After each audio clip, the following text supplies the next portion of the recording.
Olá, pessoal, tudo bem? Eu sou Letícia. Hoje a gente vai continuar estudando endodontia e hoje nós vamos conversar sobre a anatomia e a cirurgia de acesso nos dentes anteriores e inferiores.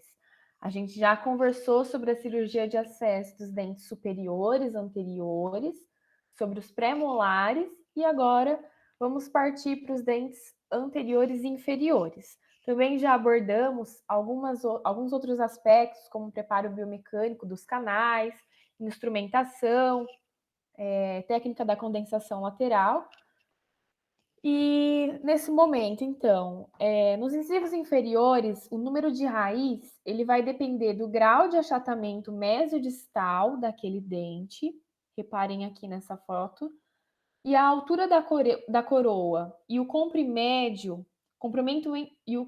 médio com tamanhos bem próximos são semelhantes do incisivo central e lateral, sendo que o incisivo lateral ele tem dimensões até um pouco maiores que o central.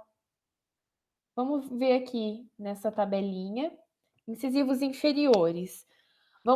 Nós temos o incisivo central e o incisivo lateral. Com relação ao comprimento médio do incisivo central, 21 milímetros. Lateral, 22,3 milímetros. Tá vendo que o lateral ele é um pouco maior.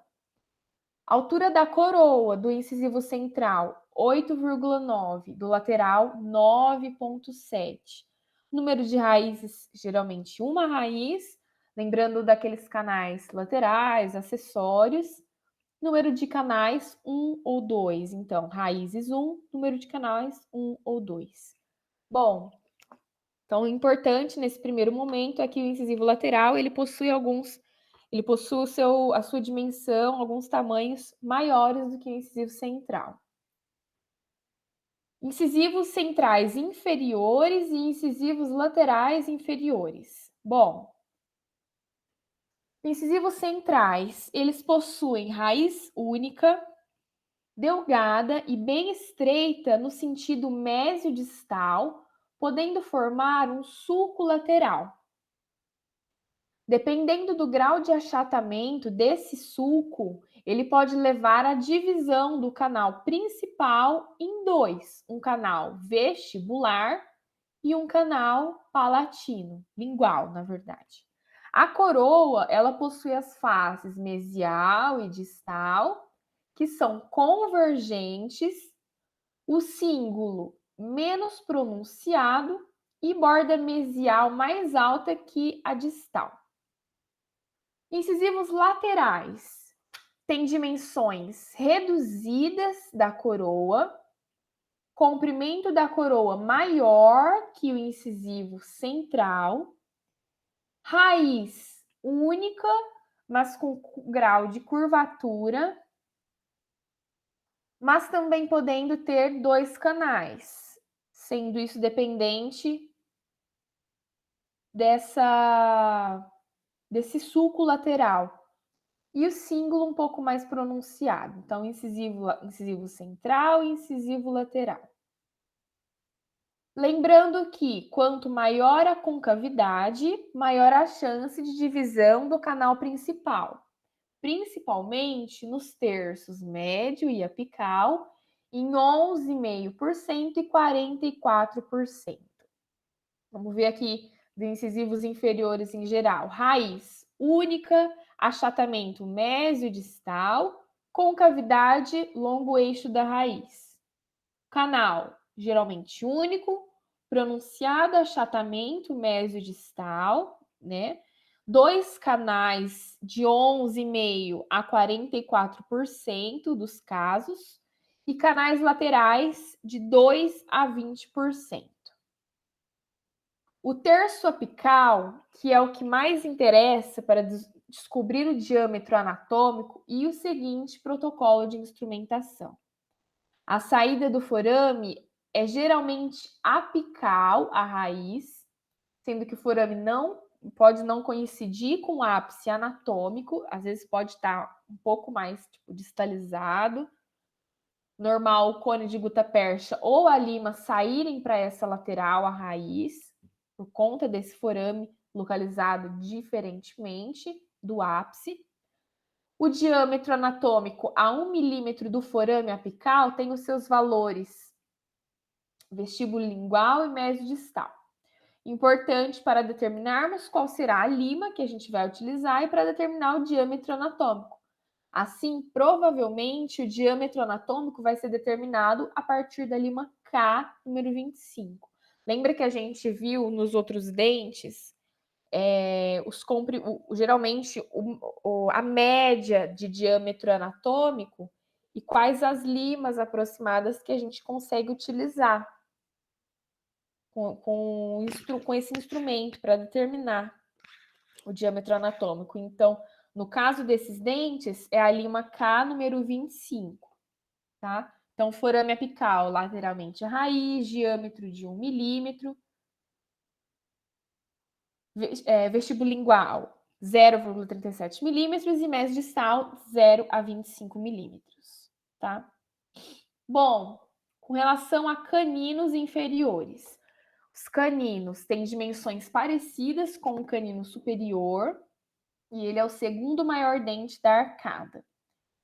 Bom, vamos ver aqui nessa tabelinha mais aproximada. A gente já viu o siso central e lateral. Vamos revisar? Comprimento médio desse canino inferior, 25 milímetros. Altura da coroa, 11. Número de raízes, 1 ou 2. Canais, 1, 2 ou 3 canais. Lá nos incisivos, incisivo central 21, lateral 22,5, canino 25. Altura da coroa 8,9, lateral 9,77. Raízes 1, canais 1 ou 2.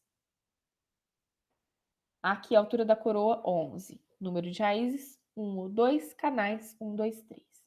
Bom, com relação a esse canino inferior, face distal mais acentuada e divergente no sentido cervical, presença de uma falsa cúspide, cíngulo não muito pronunciado, curvatura apical na raiz, achatamento mesiodistal na raiz, por conta da concavidade lateral, do sulco lateral, podendo levar a essa bifurcação do canal em 2 ou 3, ou mesmo até a separação da raiz em duas. Esse, principalmente se o achatamento for grande no terço médio apical, tá?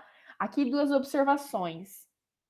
Canais laterais ou secundários ou acessório, eles derivam do canal principal, principalmente a partir do terço médio, indo até a superfície externa da raiz, comunicando com o ligamento periodontal. Os deltas apicais são ramificações do canal principal. Aqui, então, nós vemos a raiz única ou birradicular, mais achatada no sentido mesiodistal, geralmente curvatura apical distal ou vestibular. Canal único, oval ou achatado na direção mesiodistal, maior diâmetro vestibulingual no terço médio, 2 ou 3 canais, canais laterais geralmente de 3 a 30% e deltas apicais 3%. Com relação ao diâmetro anatômico dos incisivos centrais e laterais, a gente viu que era a lima 25 e nesse caso do canino, lima K 35. Então, forame apical, geralmente lateral à raiz, sentido vestíbulo lingual 0,47 milímetros e mesodistal 0,36 milímetros.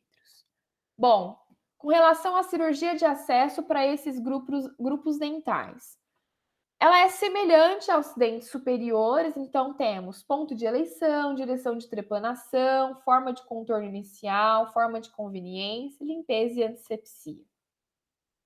A nossa broca, ela é esférica, não diamantada, porque as diamantadas elas desgastam muito. Como é o nosso primeiro preparo, é muito importante que seja não diamantada. Bom, a sensação de queda no vazio não é algo que sentimos com frequência, sendo mais perceptível quando a câmara é ampla, e esses dentes eles não possuem a câmara e até mesmo o seu tamanho tão amplo. Então, quando a câmara é mais atresiada, a sensação é falso positivo, Então, não devendo nós esperarmos até que nós sintamos essa queda no vazio. Aqui alguns princípios gerais da abertura coronária. Ponto de eleição, então ponto eleito para iniciar a cirurgia de acesso, direção de trepanação, inclinação da broca ao realizar a cirurgia de acesso, também específico para cada dente, e broca esférica carbide, nesse caso aqui a esférica, 1, 2, 3 ou 4, no alta rotação, com o objetivo de atingir a região de maior volume da câmara pulpar até a queda no vazio. Bom, quem dá forma de contorno é a própria anatomia do dente durante essa remoção do teto. Lembrando que quando a gente faz aquele desgaste, a gente tenta, a direção de trepanação, o desgaste do teto de dentina e de esmalte, a gente tenta expor externamente uma continuação do canal radicular, tá? Então, quem vai auxiliar a dar essa forma a esse tamanho na cirurgia de acesso é a própria anatomia do dente. Depois da gente conseguir enxergar o orifício dos canais radiculares, então partimos para a utilização da ponta reta para checar se tem alguma retenção. Então, aqui, forma de contorno durante a abertura coronária. Então, alguns fatores da anatomia interna devem ser considerados, que são tamanho e forma da câmara pulpar, número de canais radiculares e as suas curvaturas, e intimamente relacionada com a anatomia interna do dente. O preparo deve ser realizado de dentro para fora, tá? Então, utilizamos essas brocas, fazemos depois, em seguida, o alisamento com a Endo-Z. Aqui, remoção do teto, remoção de teto de dentina, de esmalte. A gente utiliza explorador número 5 para verificar se tem alguma retenção. E câmara pulpar totalmente visível, com o orifício dos canais bem nítidos. Preparos gerais de abertura coronária. Então, aqui a forma de conveniência, alterar a forma de contorno, fazer desgastes que sejam bem definidos, tentando alcançar esses objetivos aqui, que é favorecer o acesso livre à embocadura do canal, favorecer o acesso direto ao forame apical, permitir controle completo dos instrumentos endodônticos, favorecer a técnica de obturação. E aqui, então, possibilitar o acesso direto ao ápice radicular durante as etapas subsequentes do tratamento endodôntico. Bom, aqui nós temos um exemplo que é restauração de amálgama. Muito importante, durante essa limpeza de cavidade, remover toda essa restauração de amálgama, assim como restaurações, raspas de dentina, tecido necrótico, invaginações gengivais, pólipos pulpares. Aqui no caso do amálgama, remover por quê? Porque ela não tem adesão no tecido dentinário. Então, qualquer movimento de deslocamento pode causar a entrada, a penetração desse material dentro do canal articular, obstruindo. Então, a cirurgia de acesso em incisivos e caninos, depois dessas observações gerais que eu informei para vocês. Então, fazer o traçado dos 9 quadrantes, isso é muito semelhante com o que a gente já conversou dos incisivos centrais superiores, dos incisivos superiores, aliás. Faz o traçado nos 9 quadrantes, na palatina, e identifica a porção central mais próxima do símbolo. Aqui o ponto de eleição, centro da face lingual, quadrante central para incisal do símbolo, com a broca esférica, parte para a direção de trepanação, que é a inclinação imposta ao instrumento cortante para atingir a câmara pulpar a partir do ponto de eleição. Ângulo perpendicular ao longo eixo do dente, com uma broca esférica. Forma de contorno. Ela está relacionada com a anatomia interna do dente. Para se obter o preparo ideal, devemos considerar o tamanho e a forma da câmara pulpar e o número de canais. Então, realiza-se com a remoção do teto, fazendo uma mudança de angulação da broca para aproximadamente 45 graus, dando essa forma. Forma de conveniência, então ela tem como objetivo favorecer o livre acesso à embocadura dos canais e o acesso direto ao forame apical para a correta limpeza, modelagem e obturação do sistema de canais radiculares. A forma de conveniência ela é uma pequena alteração na forma de contorno e a gente utiliza a broca Endo-Z para dar essa divergência e alisamento. Algumas observações. A broca Endo-Z não é para modificar ou dar contorno, é para finalizar e dar o acabamento, o alisamento e divergência das paredes. A forma de conveniência vai servir para dar a finalização na cavidade com desgastes compensatórios, deixando bordas divergentes no sentido incisal, tirando retenções que possam existir, tá? Permitindo, assim, o livre acesso dos instrumentos posteriormente. Então, broca no sentido do ombro cervical. Depois das laxes, retorna com a Endo-Z para dar o acabamento restante com a remoção do ombro. Bom, forma de conveniência aqui, então, tem como objetivo favorecer o livre acesso à embocadura, que é aquilo que eu li. A forma de conveniência é uma pequena alteração da forma de contorno. Utilizamos LAX 3508 e 2506. Desgastes compensatórios e remoção do ombro lingual, preparo cervical. Aqui, reparem que eu abordei primeiro a broca Endo-Z e depois as LAX. Nos incisivos centrais, pode existir essa diferença de instrumentos a ser utilizados, porque inicialmente podemos fazer o desgaste, a forma de conveniência, esses desgastes compensatórios e remoção do ombro com as LAX e em seguida utiliza a Endo-Z para fazer o alisamento e a divergência das paredes, tá? Além das LAX, a remoção do ombro pode ser feita com alguns outros sistemas, tá? Com limas de alguns diâmetros. Bom, então os passos do primeiro método. Então, explora o canal com o instrumento, então lima 15 ou 10 ou explorador de ponta reta. Usa 2512 no terço cervical, 2510 no terço cervical e médio, 25,8 mais no terço médio. Depois, láxis, cepedril no terço cervical, apenas se for necessário ampliar mais esse canal. O segundo método para a gente fazer a remoção do ombro e o preparo cervical é da FKG. Então, explora o canal com o instrumento, lima 15 ou 10, usa 40-10 no terço cervical, 35,8 no terço cervical médio, 30,06 no terço médio e Laaxis e Cepedril no terço cervical, se for necessário ampliar. Então, aqui muda apenas a utilização desses instrumentos.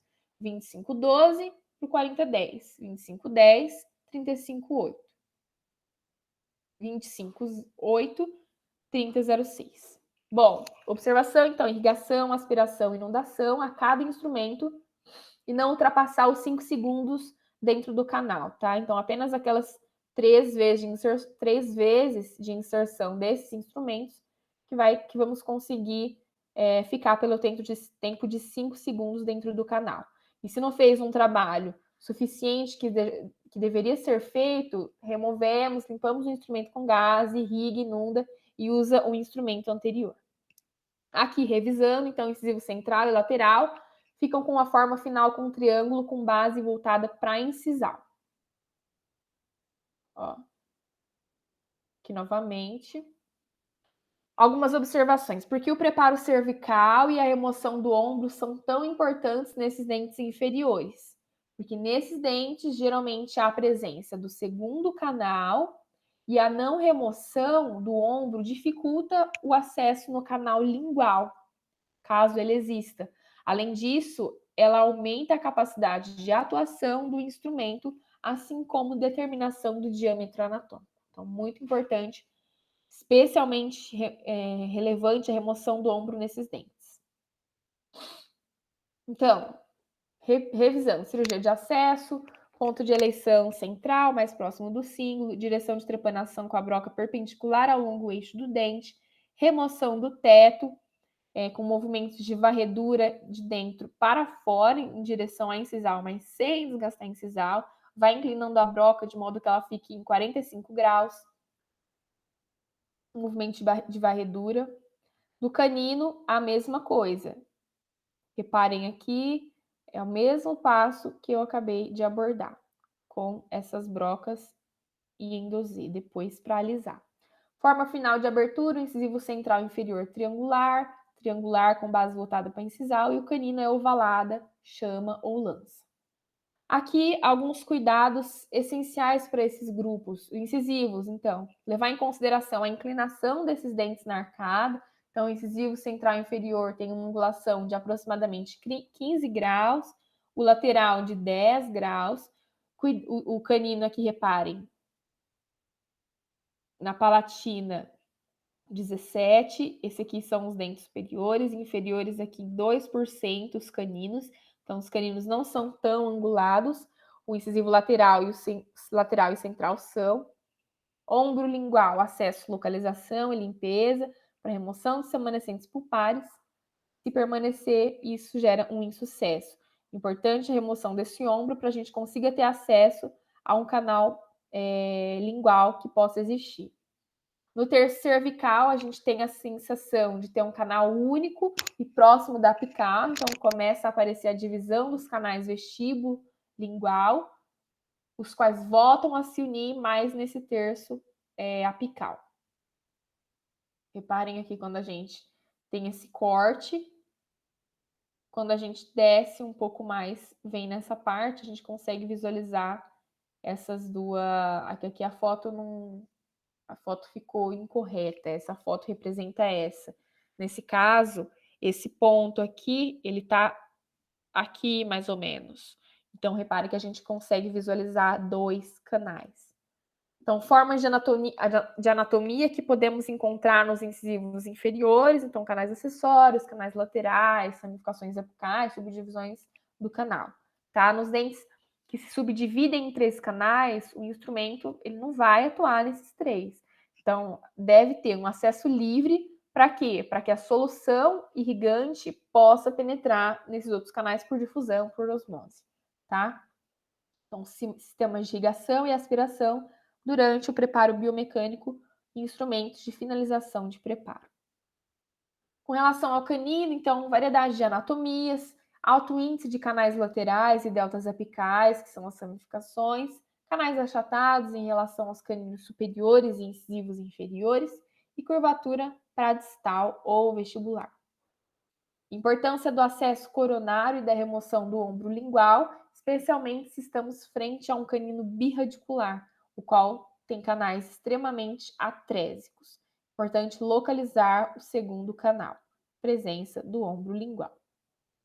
A não localização do segundo canal vai levar à permanência da lesão periapical e dos micro-organismos. Então, acesso ao segundo conduto, vestibular, palatino, lingual, acesso ao segundo conduto também. Olhem. Bom, a presença de caninos birradiculares inferiores está mais prevalente em alguns grupos étnicos, asiáticos e africanos. Alguns desses dentes possuem inclusive um terceiro canal que liga o canal principal à região de furca, onde está a seta, essa seta vermelha aqui. Então, além desses canais vestibular, lingual, pode haver a presença desse canal na região de furca. Prevalência dos caninos inferiores birradiculares, 1,7 a 5%. Importância de trabalhar com a técnica de Clark, não apenas com paralelismo, que é ortorradial, é para a gente verificar a segunda raiz desse dente. Então, na técnica de Clark, o canal ele fica visível até o terço médio e depois a gente consegue ver o esfumaçamento. Então, a gente deve mesializar ou distalizar o feixe de raio-x, tá? Bom, pessoal, esse foi o estudo, então, da cirurgia de acesso, das informações sobre anatomia dental, acerca dos incisivos inferiores e dos caninos. Eu espero que vocês tenham gostado. Eu gostei muito de estudar, de conversar por aqui. E é isso, vamos para a próxima aula, próximo estudo.